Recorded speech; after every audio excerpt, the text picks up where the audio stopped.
Sabay-sabay natin alamin ang mga kaganapan na nangyayari sa ating bansa.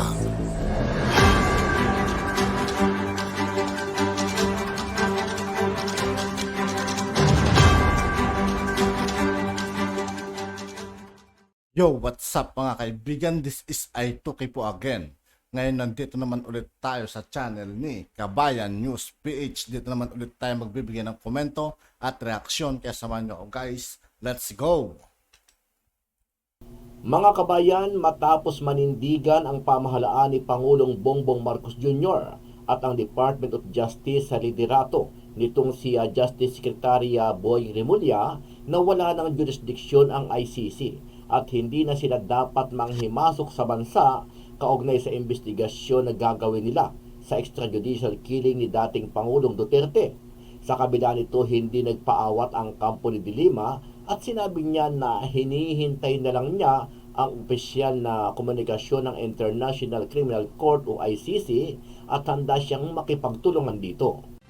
Itong usapin ngayon na palaya na ako, and I've been saying that I'm willing to cooperate in whatever capacity, lalo na yung ating pag yung naging mga findings namin noon, karanasan namin noon sa DBS investigation sa Davao. Wala naman talaga tayong nakikita na gumagalaw, na tunay, na serious, na determinado para panagutin yung mga nasa taas. Kasabay niyan, ilang kongresista rin ang naghain ng resolusyon sa Kamara kung saan ay hinihikayat nila ang iba't ibang ahensya ng gobyerno na payagan ang ICC na pumunta sa bansa at imbestigahan ang drug war ni dating Pangulong Duterte. Tulad ng resolusyon na makipagtulungan ang lahat ng sangay ng ahensya ng gobyerno sa investigasyon ng International Criminal Court o ICC sa mga posibleng crimes against humanity at iba pang krimen sa giyera kontra droga ni dating Pangulong Rodrigo Duterte.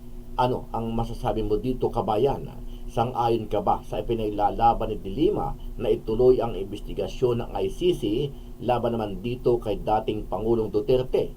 Ito ay sa kabila ng paulit-ulit na sinasabi ni PBBM at DOJ na wala ng karapatan ang ICC na pumunta sa bansa.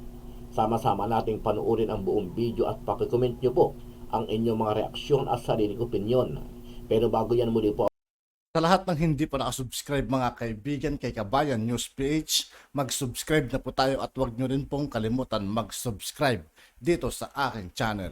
ako nag-iimbita sa mga hindi pa po nakasubscribe sa ating channel na Kabayan News PH, pakipindot po ang subscribe button at pakiclick na rin ang notification bell para lagi kayong updated sa mga bagong upload natin na legit at napapanahong balita. Maraming pong salamat. Isinalang sa unang pagbasa ng Kamara ang House Resolution number 1477. Inihain ito ni House Committee on Human Rights Chairman Benny Abante at One Rider Party List Representative Ramon Rodrigo Gutierrez. Itinutulak ng resolusyon na makipagtulungan ang lahat ng sangay ng ahensya ng gobyerno sa investigasyon ng International Criminal Court o ICC sa mga posibleng crimes against humanity at iba pang krimen sa giyera kontra droga ni dating Pangulong Rodrigo Duterte. Hindi na ito bago lalo't nauna nang naghain ng parehong resolusyon ang Makabayan Bloc noong October 17. Pero unang beses ito na miyembro ng mayorya ang nagsumite ng resolusyon. Tila kinukontra rin ng House Resolution 1477 ang resolusyon ng suporta kay Duterte noong February 17 na inihain naman ni dating Pangulo at ngayoy Pampanga Representative Gloria Macapagal Arroyo at halos 20 mambabatas. Sa Resolution 1477, ipinunto na pinahahalagahan ng bansa ang dignidad ng bawat tao at ginagarantiya ang buong respeto sa karapatang pantao. Nakasaad din sa resolusyon na ang paghiling ng Pilipinas sa ICC na ipagpaliban ang investigasyon pati ang mga kasunod na petisyon sa Appeals Chamber ay patunay na kinikilala at nirerespeto ng gobyerno ng Pilipinas ang international law at ang paglilitis ng ICC. Nakasaad din na sakop pa ng ICC ang balak na pag-iimbestiga sa mga krimen mula November 2011 hanggang March 16, 2019 matapos pagtibayin ng ating Korte Suprema noong March 2021 na obligado pa ring makipagtulungan ng bansa sa investigasyon. Kaya kahit daw kumalas na ang Pilipinas sa Rome Statute noong March 17, 2019, pwede pa ring mag-imbestiga ang ICC. Sa ngayon, wala pang pahayag si Duterte sa resolusyon na inihain higit isang buwan mula nang tawagin ng dating Pangulo na pinakabulok na institusyon ang Kamara. Sa gitna yan ng pagtatanggol niya sa hiling na confidential funds ng kanyang anak na si Vice President Sara Duterte. 15 araw din ito mula nang maglabas ng resolusyon ng suporta ang Kamara sa House leadership dahil sa mga patutsada ni Digong. Sa gitna naman ito, sabi ni Justice Secretary Boying Remulla, kailangan ng masusing pag-aaral sa bagong resolusyong inihain sa Kamara. Bago ito, nauna nang iginiit ni Remulla at Administrasyong Marcos na hindi na sila makikipag-ugnayan sa ICC.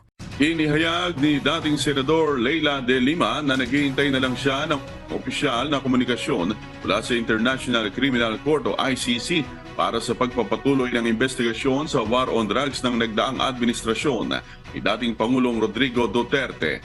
Tiniyak ni De Lima na bukas siya sa pakikipagtulungan sa ICC sa isinasagawa nitong investigasyon sa war on drugs sa kabila ng pagkakakulong ng matagal na panahon dahil sa pagiging kritiko ng Duterte administration.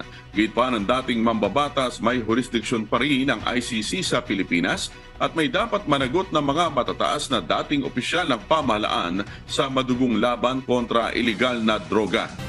Itong usapin ngayon na kalaya na ako, and I've been saying that I'm willing to cooperate in whatever capacity, lalo na yung ating yung naging mga findings namin noon, karanasan namin noon doon sa DDS investigation sa Davao.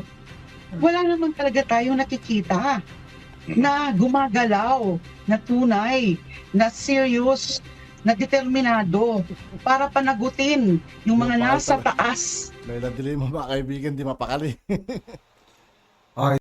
Ito, yung balita, yung 7 testigo, kagaya yung nauna, yung first 2 cases na nagbumaliktad, yan na, sumulat na sa judge na pinilit lang kami.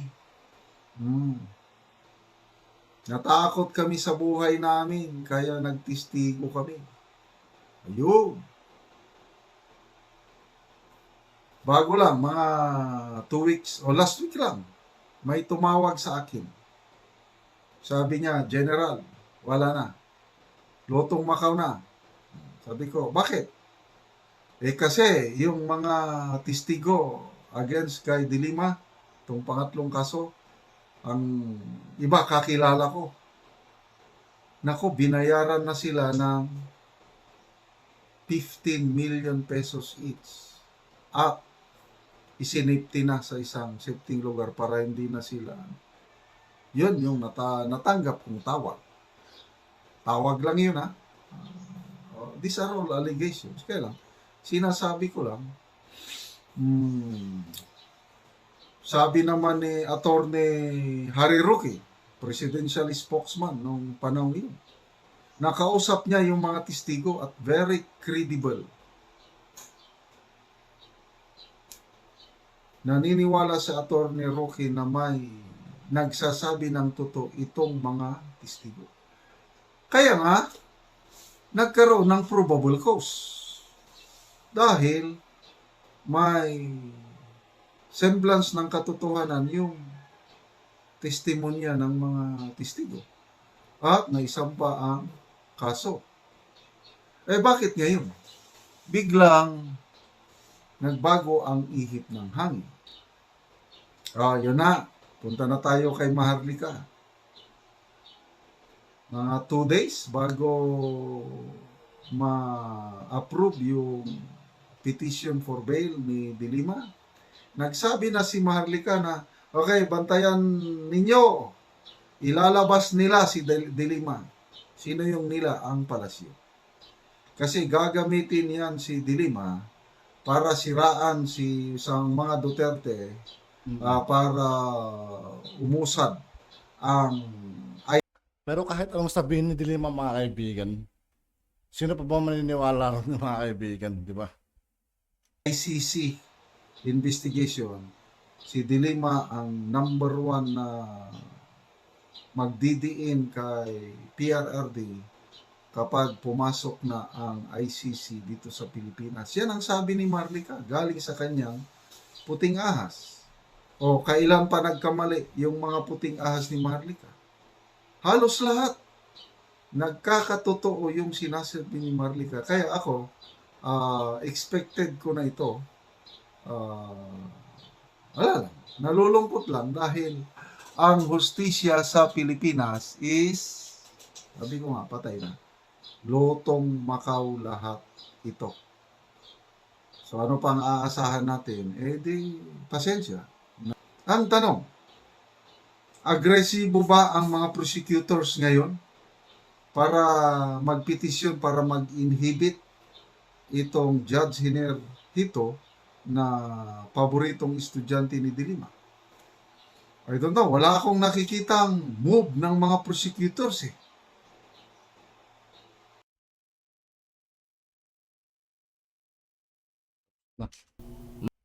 At yun nga po mga kaibigan, dito po nagtatapos ang ating reaction video. Muli ako po si I2K ng Sundalo ng Tunggalo at 811. Maraming salamat sa patuloy na pagsuporta. Peace out.